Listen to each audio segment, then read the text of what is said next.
अब हमारा टॉपिक आता है मल्टीपाथ प्रोपगेशन। ठीक है, तो मल्टीपाथ प्रोपगेशन में मतलब मल्टीपाथ का क्या मतलब है कि डिफरेंट पाथ से हमें रिसीव्ड सिग्नल मिलती है। तो अगर हमारे पास यहाँ पे एक ये बेस स्टेशन है, यहाँ पे एक बिल्डिंग है, यहाँ पे एक ट्री है और से फॉर एग्ज़ाम्पल यहाँ पे एक गाड़ी है। तो ये इसने बेस स्टेशन ने सिग्नल भेजी, ये गई ऐसे, ये आई ऐसे, यहाँ से ये गई डायरेक्ट ऐसे इसके पास, और यहाँ से गई है यहाँ पे पहले, फिर गई यहाँ पे। सो हम बोलते हैं यहाँ पे हम कुछ टर्म्स डिफाइन करते हैं, अल्फ़ा 1 टाउ 1, ये मैं आगे बोलूँगा ये क्या है, अल्फ़ा 2 टाउ 2 और अल्फ़ा 3 टाउ 3। तो हमने टर्म्स कुछ डिफाइन की। तो यहाँ पे आप लेट एस ऑफ टी, जो ये सिग्नल ट्रांसमिट हो रही है ये वही है, s of t is transmitted signal, let s of t be the transmitted signal. जो ये अल्फ़ा होता है ये होता है एट्यूनेशन फैक्टर, कि कितना हमारे सिग्नल का एम्पलीट्यूड एट्यूनेट हो रहा है। जो ये टाउ होता है ये होता है डिले, कितने डिले के बाद हमें सिग्नल मिली। असली में जो सिग्नल मिली ये डायरेक्ट मिलनी चाहिए। अब ये क्या है, देखो जैसे ये रेड वाली है, जो ये रेड वाली सिग्नल मुझे मिल रही है ये पहले यहाँ जा रही है, इसको जाना तो डायरेक्ट यहाँ पे था मगर फिर आ रही है यहाँ, तो इसमें कुछ डिले आता है, जो एक्चुअल टाइम है उससे कुछ डिले आता है। ठीक, अब जो हमें रिसीव्ड सिग्नल मिलती है आर ऑफ टी जो होती है हमारी, वो हमारी रिसीव्ड सिग्नल होती है। जो ये रिसीव्ड सिग्नल होती है ये इन्हीं तीन कंपोनेंट से मिलके बनती है। तो आर ऑफ टी जो होगी ये होगा बराबर, ये होगा अल्फ़ा 1 एट्यूनेट कितनी हो गई पहली सिग्नल, और जो सिग्नल ट्रांसमिट हुई थी वो क्या थी, एस ऑफ टी, मगर उसमें कुछ डिले था, उसमें टाउ 1 डिले था। यहाँ में थोड़ी गैप छोड़ रहा है, यहाँ मुझे कुछ और भी लिखना है, प्लस अल्फ़ा 2 कितनी सिग्नल 2 एट्यूनेट हुई, और कौन सी सिग्नल थी, एस ऑफ टी थी, और उसमें डिले था T2 का एस की, प्लस अल्फ़ा 3 कितनी सिग्नल 3 एट्यूनेट हुई, और T माइनस टाउ 3। अब देखो जो ये अल्फ़ा और टाउ है ये डिपेंड करते हैं टाइम पे, depends on time. For example ये रिसीव्ड स्टेशन था, देखो ये ट्रांसमिटिंग स्टेशन था और ये रिसीविंग स्टेशन है, और ये मूविंग है। तो इतनी डिस्टेंस पे ये अल्फ़ा एट्यूनेट हुआ और इसको डिले लगा इतना। अब अगर ये मूविंग है, ये आगे गया, ये ट्रांसमीटर है, अब मोर डिस्टेंस ट्रैवल करनी है ना, तो एट्यूनेशन ज़्यादा हो जाएगी और डिले भी ज़्यादा होगा। अब यहाँ अल्फ़ा 1 और टाउ 1 अब ये सेम नहीं रहा, मतलब ये टाइम के साथ जब हम मूव कर रहे हैं ये चीज़ें चेंज हो रही है। तो इसका मतलब जो अल्फ़ा और टी है ये फंक्शन ऑफ टाइम होते हैं। ठीक है, तो ये क्या है, अल्फ़ा और टी टाउ है फंक्शन ऑफ टाइम, तो यहाँ पे हमें इनको फंक्शन ऑफ टाइम रखना है। ठीक है, समझ गए। अब इस इक्वेशन को अगर मैं जनरलाइज्ड फॉर्म में लिखूँगा तो ये आर ऑफ टी जो है, आर ऑफ टी ये आएगा समेशन एन मल्टीपाथ कंपोनेंट जितने भी, यहाँ पे 3 थे तो हमें अल्फ़ा 1 अल्फ़ा 2 अल्फ़ा 3 था, अब एन है तो alpha N of t into s of T minus tau N of T. तो ये इसकी स्टैंडर्ड इक्वेशन आ गई रिसीव सिग्नल की। इसको हम नाम रखेंगे इक्वेशन नंबर ए। ठीक है, ये आ गया समझ, हमने इसको क्या किया। अब जो एस ऑफ टी होता है, now the transmitted signal s of t is of the form, जो एस ऑफ टी होता है ये बराबर होता है m of T into cos 2 pi F c t plus theta of T. ठीक है, तो ये एस ऑफ टी होता है। अब जो ये एस ऑफ टी में हमारे पास डिफरेंट एलिमेंट्स हैं, जो पहला एलिमेंट है वो है एम ऑफ टी, फिर है एफ सी ऑफ टी, फिर है थीटा ऑफ टी। जो एम ऑफ टी और थीटा ऑफ टी होता है ये होते हैं इंफॉर्मेशन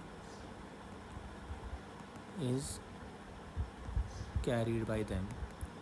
तो तो ये इन्फॉर्मेशन को कैरी करते हैं। जो ये एफ सी ऑफ टी होता है ये कैरियर फ्रीक्वेंसी होती है। ठीक है, अब यहाँ पे हमें एक कॉन्सेप्ट सीखना है, कॉम्प्लेक्स बेस बैंड फॉर्म। हमें हमारी सिग्नल को, जो ये सिग्नल है, इसको कॉम्प्लेक्स बेस बैंड फॉर्म में लिखना है। कॉम्प्लेक्स बेस बैंड फॉर्म होता है जब हम एक सिग्नल को लिखते हैं। फॉर एग्जांपल हमारे जो एस ऑफ टी सिग्नल है, इसको मैं 2 कंपोनेंट्स में ब्रेक करूँगा, एक आई कंपोनेंट में और एक जे टाइम्स क्यू कंपोनेंट में। ठीक, तो जब हम सिग्नल को ऐसे रिप्रेजेंट करते हैं उसको कॉम्प्लेक्स बेस बैंड फॉर्म बोलते हैं। And complex base band form, simply मैंने इसको CBF लिखा, is always independent of carrier frequency. तो अगर हमारे पास कोई ऐसी टर्म है ना जिसमें सिर्फ XC होगा, तो हमें उसको एलिमिनेट करना है सबसे पहले। ठीक, फिर एक और इम्पॉर्टेंट चीज़ जो हमें देखनी है वो है रिलेशनशिप बिटवीन मॉड्यूलेटिंग सिग्नल, मतलब S of T, and complex base band signal. तो वो रिलेशनशिप होती है, एस ऑफ टी जो होता है ये बराबर होता है रियल पार्ट ऑफ, जो इस एस ऑफ टी का कॉम्प्लेक्स बेस बैंड फॉर्म आएगा ना, बेस बैंड फॉर्म इंटू ई की पावर 2πfct। तो ये याद रखना है। ठीक है, तो अब हम ये इक्वेशन उठाएंगे। तो एस ऑफ टी क्या है, m of T into cos 2πfct plus theta of T. तो यहाँ से हम देख रहे हैं ये है कॉस ए प्लस बी। तो यहाँ पे जो ए है वो 2πfct है, जो बी है वो थीटा टी है। तो कॉस ए प्लस बी होता है cos A cos B plus sign A sine B के बराबर। अब इसको बाहर एम ऑफ टी मल्टीप्लाई है, तो इसको भी एम ऑफ टी आएगा यहाँ, इसको भी एम ऑफ टी आएगा यहाँ। तो ये एस ऑफ टी जो बनेगा ये बनेगा m of t, cos a है 2πfct, कॉस बी है theta t plus m of t sine 2πfct sine theta t. तो यहाँ से यहाँ पे एम ऑफ टी है, यहाँ पे एम ऑफ टी है, इसको कॉमन लेंगे और हमें कॉम्प्लेक्स बेस बैंड में लिखना है इसको। तो एम ऑफ टी कॉमन लेंगे, देखो जो मैंने ग्रीन से हाईलाइट किया इसमें FC की टर्म है, जो मैंने इससे हाईलाइट किया इसमें FC की टर्म है। तो इन 2 टर्म्स को मुझे नहीं लिखना है, कॉम्प्लेक्स बेस बैंड में ये 2 टर्म्स एलिमिनेट हो जाएगी। तो कॉम्प्लेक्स बेस बैंड फॉर्म क्या है, येलो से मैं यहाँ पे लिखूँगा I of T plus J Q of T. तो जो आई ऑफ टी है वो आया ये, जो क्यू ऑफ टी है वो आया ये, मगर इसमें जो जिस पे मैंने क्रॉस मारा वो नहीं लिखना है। तो एस ऑफ टी जो आया, एम ऑफ टी तो पहले कॉमन आया। ठीक, तो अंदर क्या बचा, चलो इसको पहले ऐसे लिखते, आई ऑफ टी क्या आएगा, m of t cos theta t plus j m of t sine theta t. तो मैंने इसको कॉम्प्लेक्स बेस बैंड में लिखा। तो यहाँ से एस ऑफ टी को मैं आप क्या लिख सकता हूँ, एम ऑफ टी कॉमन आएगा cos theta of T plus j sine theta of T. तो जो ये इक्वेशन आई ये हमारी कॉम्प्लेक्स बेस बैंड फॉर्म में आई। अब इसको मैं और सिंप्लीफाई कैसे कर सकता हूँ, अब यूजिंग यूलर्स आइडेंटिटी। तो एस ऑफ टी किसके बराबर आएगा, m of t. Euler's identity क्या बोलती है, cos theta plus j sine theta होता है, उसका हम क्या लिख सकते हैं, ई की पावर जे थीटा टी। ठीक है, तो ये आया मेरा एस ऑफ टी। ठीक, अब ये बोल रहा है लेट, तो ये एस ऑफ टी का, ये जो है ये एस ऑफ टी का कॉम्प्लेक्स बेस बैंड फॉर्म आ गया। अब ये बोल रहा है let M of T into ई की पावर जे थीटा टी को अज्यूम करो वो यू ऑफ टी के बराबर है। तो एस ऑफ टी किसके बराबर आया, यू ऑफ टी के। ये यू ऑफ टी क्या है, इसका कॉम्प्लेक्स बेसबैंड फॉर्म है। ठीक, अब हमने अभी देखा कि रिलेशनशिप क्या है, जो एस ऑफ टी है वो real part of complex baseband form को मल्टीप्लाई करना है ये। तो कॉम्प्लेक्स बेसबैंड फॉर्म क्या है, यहाँ यू ऑफ टी को मल्टीप्लाई करना है ये। So now S of T जो है it is real part of U of T into ई की power J 2 pi F C into T. ठीक है, इस इक्वेशन को हम हाईलाइट करेंगे, ये इम्पॉर्टेंट इक्वेशन है। ये जो इक्वेशन का वैल्यू है ये हमें पुट करना है एस ऑफ टी का वैल्यू अब इक्वेशन ए में। तो इक्वेशन ए हमारी क्या थी, आर ऑफ टी की। इसको हम उठाएंगे, इसको हम यहाँ रखें। तो अब ये एस ऑफ टी यहाँ पे पुट करना है, मगर क्या हमें डायरेक्ट पुट कर सकते हैं, अब हमें वो देखना है। देखो यहाँ पे टी है, यहाँ टी है, यहाँ पे टी है, यहाँ जो ये टी है इसमें कुछ डिले आएगा। तो अब जो ये सिग्नल ट्रांसमिट हो रही है जब ये रिसीवर के पास पहुँचेगी उसमें क्या होगा, सम डिले। ठीक, जैसे मैंने कहा था जो टी है वो बनेगा, टी को टाउ सब्ट्रैक्ट हो जाएगा क्योंकि इट इज़ मूविंग अवे। और दूसरी चीज़ क्या मैंने बोली थी, जो एफ सी है वो अब क्या बनेगी, f c minus f d n. ठीक, एफ डी एन को हम it represents Doppler frequency, Doppler frequency. जो नई फ्रीक्वेंसी आती है वो कैरियर फ्रीक्वेंसी को डॉपलर फ्रीक्वेंसी आकर सब्ट्रैक्ट करते हैं। यहाँ मैंने डॉपलर फ्रीक्वेंसी को रिप्रेजेंट किया है एफ डी एन से। तो जहाँ जहाँ पे मुझे एफ सी मिलेगा वहाँ पे मुझे f c minus f d n लिखना है, जहाँ जहाँ पे मुझे टी मिलेगा वहाँ पे मुझे t minus tau N of t लिखना है। सो अब put s of t in r of T, तो करो पुट, तो क्या बनेगा, तो आर ऑफ टी बनेगा summation of n s a alpha n, ठीक, ऑफ टी। देखो जहाँ पे भी अब एस ऑफ टी में मुझे s of T minus tau N of t करना है, तो लिखा है ऐसे ही, एस ऑफ टी क्या है, रियल पार्ट ऑफ, अब जहाँ जहाँ पे टी है एस के अंदर वहाँ पे मुझे ये करना है, t minus tau N of T. तो यहाँ यहाँ और यहाँ टी है, तो ये बनेगा u of T minus tau N of T, ठीक, इंटू ई की पावर जे 2 पाई। अब है एफ सी, एफ सी को क्या लिखना है, f c minus f d n हो गया एफ सी। फिर टी को क्या लिखना है, t minus tau N of T.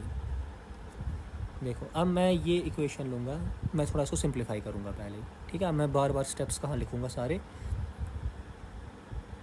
इसको हम सिंप्लीफाई करते हैं। तो ये क्या बनेगा, ई, ये बनेगा ई की पावर, देखो मैं क्या करूँगा, ई की पावर जे 2 पाई को मैं मल्टीप्लाई करूँगा पहले एफ सी और टी। देखो ये, अच्छा रुको मैं इसको ई की पावर जे 2 पाई को हम ऐसे ही रखेंगे। एफ सी को मैं मल्टीप्लाई करूँगा पहले टी से, बनेगा एफ सी टी, फिर एफ सी को मैं मल्टीप्लाई करूँगा इससे, बनेगा minus f C into tau N of T, ठीक। फिर मैं क्या करूँगा, माइनस एफ डी एन को minus f d comma n को मल्टीप्लाई करना है मुझे किससे, इससे, तो मैं इस सारा ऐसे रखूँ, मैं इसको मल्टीप्लाई नहीं करूँगा, t minus tau N of t से, ठीक है। अब मैं इस ई से, ई की पावर से पहले इसको मल्टीप्लाई करूँगा, क्या बनेगा, ई की power J 2 pi F c t, फिर मैं ई की पावर जे 2 पाई को इससे मल्टीप्लाई करूँगा, बनेगा माइनस, नहीं मल्टीप्लाई, ये पावर में माइनस है, ई की power minus j 2 pi F C into tau N of t. फिर इस ई को मैं इस सारे से मल्टीप्लाई करूँगा, तो वो बनेगा इंटू ई की पावर ये माइनस जे 2 पाई, फिर जो f d of n f d comma n और अंदर t minus tau N of T. तो ये बन गया मुझे सिंप्लीफाई होके ये। तो अब क्या मैं करूँगा, मैं ये इक्वेशन फिर से उठाऊँगा, ये इक्वेशन उठाई, ये मैंने लिखी वापस यहाँ। तो अब मैं क्या करूँगा, जो ये e की पावर है इसकी जगह मुझे क्या लिखना है, इसकी जगह मुझे ये लिखना है जो मैंने सिंप्लीफाई किया। तो ये लिखा यहाँ पे। तो ये हमारी अभी इक्वेशन आ गई। अब इस इक्वेशन में से इसको अब मुझे देखना है कि एफ सी, देखो अब यहाँ पे मुझे है e की power J 2 pi F C, ये इसको मुझे हटाना है, ठीक है, और मुझे रियल पार्ट को हटाना है। जैसे ही मैं इन दोनों को हटाऊंगा मुझे मिलेगा complex base band form of are of T. तो जैसे ही ये दो एलिमिनेट हो गए, अब हमें लिखना है वहाँ बचा, इनको सीधे रिमूव करना है, ये हटा ये हटा। तो आर ऑफ टी में क्या आया, अब आर ऑफ टी में आया summation n alpha N of T, ठीक। फिर अब मैं लिखूँगा ये वाली टर्म पहले, यू ऑफ, इसको मैं लास्ट पे लिखूँगा, ठीक है। अब पहले मैं लिखूँगा जो मैं ब्लैक से हाईलाइट करता हूँ। तो इसके बाद लिखना है मुझे ये टर्म, उसके बाद मैं लिखूँगा ये टर्म, ठीक है। तो अल्फ़ा एन ऑफ टी के बाद मैंने ब्लू वाली टर्म e की power minus j 2 pi F C into tau N of T, ठीक है। फिर मैं लिखूँगा येलो वाली टर्म e की power minus j 2 pi f d comma n into T minus tau N of t. फिर last पे मैं लिखूँगा जो मैंने रेड से हाईलाइट की, u of T minus tau N of T. तो ये आई मेरी आर ऑफ टी की इक्वेशन। अब इस इक्वेशन को मैं अगर देखूँगा, जो ये टाउ एन है ये डिले है, जो ये टी है ये टाइम है, जो ये टी है ये टाइम है, जो ये टाउ एन है ये डिले है। तो हम देख रहे हैं अब जो ये अल्फ़ा वाली टर्म है इट रिप्रेजेंट्स द गेन, जो ये वाली टर्म है इट रिप्रेजेंट्स द फेज़, जो ये वाली टर्म है ये भी फेज़ को रिप्रेजेंट करती है। अब ये जो टर्म है ये डिपेंड करती है डिले हो टाइम पे।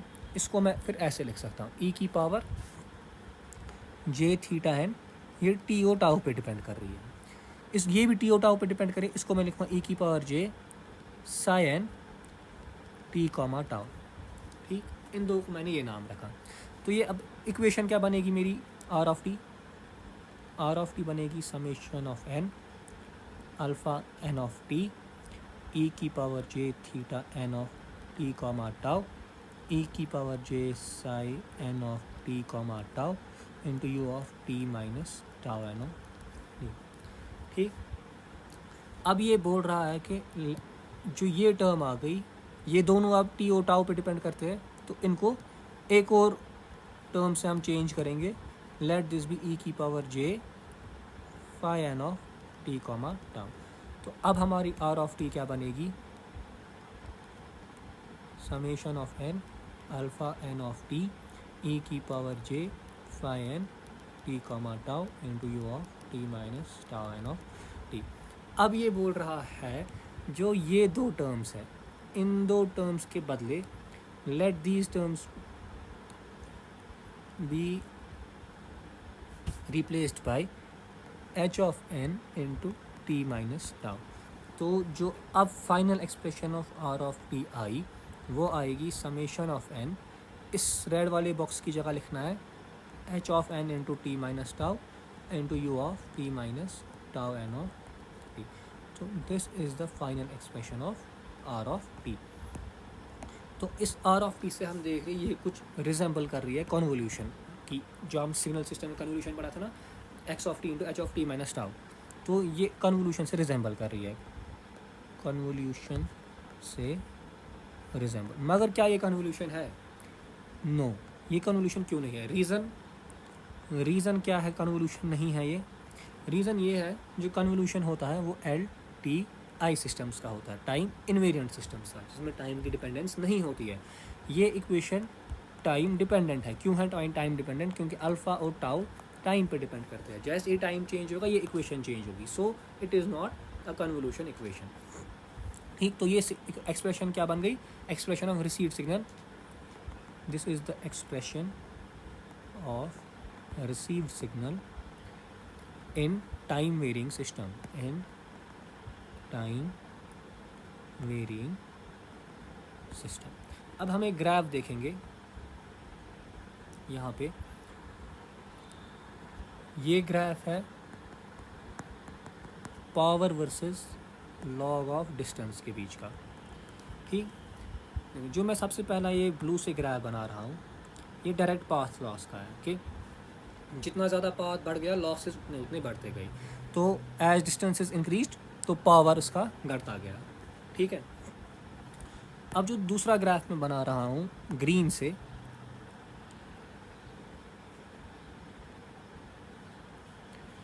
ये है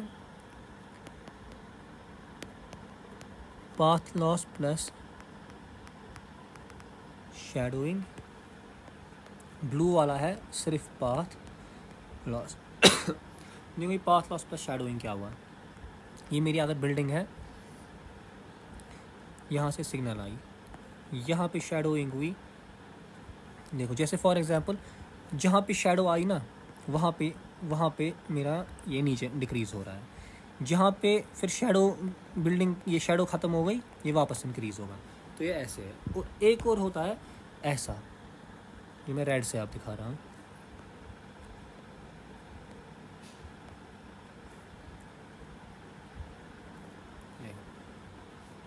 जैसे मैं मूविंग हूँ ना, रिसीवर मूविंग है, तो अगर ये मूव कर रहा है, यहाँ पे बिल्डिंग आ गई है, तो यहाँ पे शैडो हो गई। इसने और मूव किया आगे, शैडो ख़त्म हो गई। देखो यहाँ ग्रीन को मैं मोटा कर रहा हूँ फिर से। देखो ये ग्रीन था, और मोटा करेंगे इसको।